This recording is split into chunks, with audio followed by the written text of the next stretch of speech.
Assalamualaikum warahmatullahi wabarakatuh. Alhamdulillah wa syukrillah, berkat rahmat dan karunia-Nya kita masih bisa bersua kembali di saung herbal Qalbun Salim. Insya Allah pada kesempatan kali ini kami akan ketengahkan satu video yang isinya insya Allah mudah-mudahan jadi informasi bernilai bagi siapapun yang mengidap atau memiliki salah satu penyakit lambung, yakni GERD. GERD, sebagaimana para pakar kesehatan menjelaskan, adalah salah satu penyakit dari 5 jenis penyakit lambung. Penyakit lambung itu ada gastritis, gasparesis, GERD, luka lambung, dan kanker lambung. Dan pada informasi kali ini saya ketengahkan tentang penyakit GERD. Apa itu penyakit GERD? GERD adalah salah satu kondisi di mana makanan dan minuman yang kita konsumsi telah bercampur dengan asam lambung lalu naik lagi ke esofagel atau kerongkongan. Nah, kalau sudah terjadi seperti itu akan timbul rasa pahit, rasa asam di mulut. Juga ada sensasi terbakar di bagian dada. Maka tak sedikit orang-orang yang mengalami penyakit ini kadang-kadang curiga ke bagian paru-paru. Ujungnya bisa di-scan karena curiga paru-parunya tidak sehat. Tapi ternyata paru-paru alhamdulillah sehat. Nah, itu tanda atau gejala. Jadi pertama, rasa pahit, asam di mulut, sensasi terbakar di bagian dada. Lalu, nah ini yang disebut bisa tenggorokan merasa kering walaupun sudah diisi air 3 gelas, bahkan nanti sakit. Lalu apalagi tanda yang bisa kita kenali, yaitu sakit di ulu hati. Dan memang kalau kondisi lebih parah bisa demam, gelisah tidur, selera makan hilang, mual, muntah, bahkan BAB-nya pun bisa menghitam karena ada luka yang dalam di bagian lambung. Nah, sekarang timbul pertanyaan, apa sih penyebabnya penyakit GERD ini? Penyakit gastroesophageal reflux disease disebabkan atau ditimbulkan akibat gaya hidup yang tidak sehat. Dengan kata lain, pola makan tidak baik. Artinya sering menunda-nunda waktu makan. Itu yang pertama. Kedua, suka sekali mengkonsumsi makanan yang pedas dan asam-asam. Padahal perut tidak bisa adaptasi dengan cara berlebihan seperti itu. Ketiga, bisa juga penyakit GERD ini timbul akibat, nah ini pikiran, ada cemas, ada stres, kekhawatiran yang dalam. Dan apalagi ada kesal dan marah. Ini juga pemicu untuk naiknya asam lambung. Di sisi lain juga menurut penelitian, orang yang obesitas juga itu bisa kena penyakit GERD ini. Kenapa? Tadi ada lemak yang terlalu bertumpuk lalu menekan bagian lambung. Nah, lalu apalagi yang memperburuk kondisi apabila seseorang terserang penyakit GERD ini? Akan rentan ini bagi orang yang sehat juga orang yang suka merokok, minum alkohol berlebih, minum kopi berlebih, ujung kena juga naiknya asam lambung. Oleh karena itu sekarang di Bali kalau ingin sehat, kebiasaan-kebiasaan yang dianggap tidak baik menurut kesehatan tinggalkanlah. Seperti tadi yang disebut terlambat makan, sekarang tepat makan.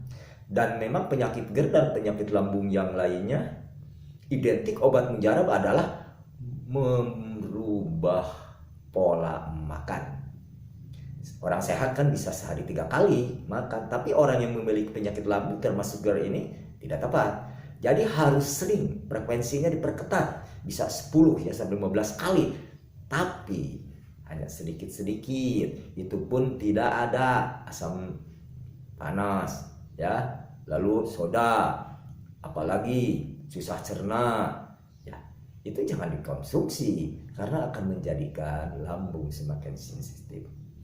Jadi yang bagus itu setiap 2 jam sekali isi air putih dan isi pula makanan mudah cerna, entah lapis, agar-agar, bubuk siam, telur, yang mudah aja kalau nggak mau nasi.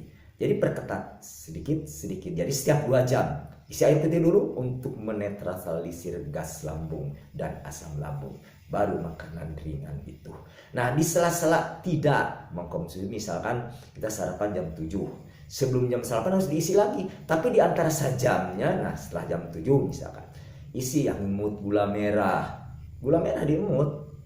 Itu yang saya lakukan. Ini saya pernah alami. Maka informasi ini mudah-mudahan jadi kebaikan buat Anda sebagaimana saya dulu. Dan alhamdulillah sampai sekarang tidak terjadi, sudah 45 tahun.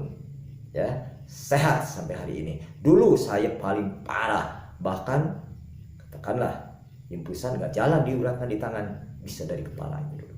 Nah, kembali kepada masalah. Jadi usahakan dibalik sekarang, pola makan diperbaiki.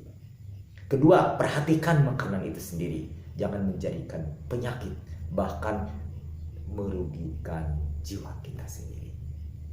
Selain dari itu, kebiasaan buruk tadi maaf, tapi kalau ada haknya ya mau merokok juga silahkan, kan itu hak Anda. Tapi ingat, kesehatan itu dibina dari membuang berbagai kebiasaan buruk. Nah, lalu apalagi? Kekenyangan pun itu akan meningkatkan asam di lambung. Jadi usahakan ada, bukan kenyang. Jadi jangan sampai kita makan terlalu kenyang nanti peningkatan. Lalu selanjutnya akan meningkatkan asam lambung apa? Ya, waktu makan terlalu berdekatan dengan tidur. Usahakan kalau kita makan jam 8 malam, jangan tidur jam 9, jam 10. Harus minimal ya 2 jam. 3 jam yang paling baik setelah makan. Karena lumatnya makanan itu antara 2 jam yang paling baik itu. Baru kesempatan memberikan keleluasan buat organ tubuh kita, mensuplai nutrisi ke seluruh tubuh. Nah, kita kembali. Itu penyakit yang harus kita hindari dari hal-hal yang buruk tadi. Nah, sekarang cara pengobatannya. Pengobatan itu gampang. Banyak obat-obatan, mau dari kimia, dari herbal, dari dokter pun banyak. Saya yakin Anda pun berulang kali ke dokter. Tapi kenapa kambuh lagi padahal obat itu terbilang bagus ya, istimewa lah, bahkan mahal. Ternyata penunjang sehat Anda nggak pernah lakukan. Pola makan tetap semrawut, misalkan ya. Lalu tadi makanan asal saja, asal nikmat. Bakso panas juga sikat dengan pedasnya yang luar biasa. Ya, merokok juga berlebihan kan itu ya. Terus istirahat nggak diperhatikan. Nah, ini penunjang-penunjang menjadikan penyakit buat kita. Lalu apa? Obat katakan tadi banyak. Itu hanya media. Tapi ketenangan hati dan perubahan signifikan ke arah yang lebih baik. Buang kebiasaan-kebiasaan buruk tadi. Katakanlah ya, kebiasaan buruk sudah disebutkan tadi. Perhatikan istirahat, olahraga teratur ya.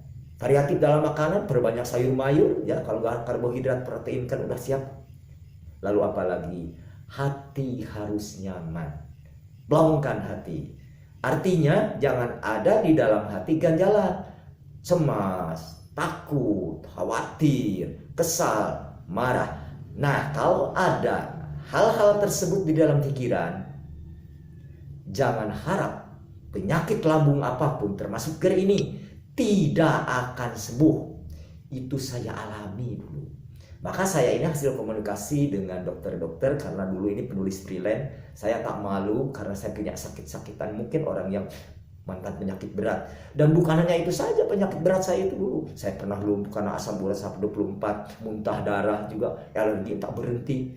Tapi ridho Allah kan perubahan signifikan. Maka kita ingat ayat Allah. Allah tidak akan merubah nasib seseorang kecuali dirinya harus berubah. Nah ini Anda ingin sembuh, berubahlah. Obat itu gampang. Yang saya lakukan itu dulu tinggal marut kunir dan singkong. Itu diperas 2 rimpang. Lalu singkong juga mungkin suka potong. Airnya jadikan setengah gelas. Pakai gula merah. Kasih garam sedikit. Itu dulu saya seperti itu. Ternyata apa?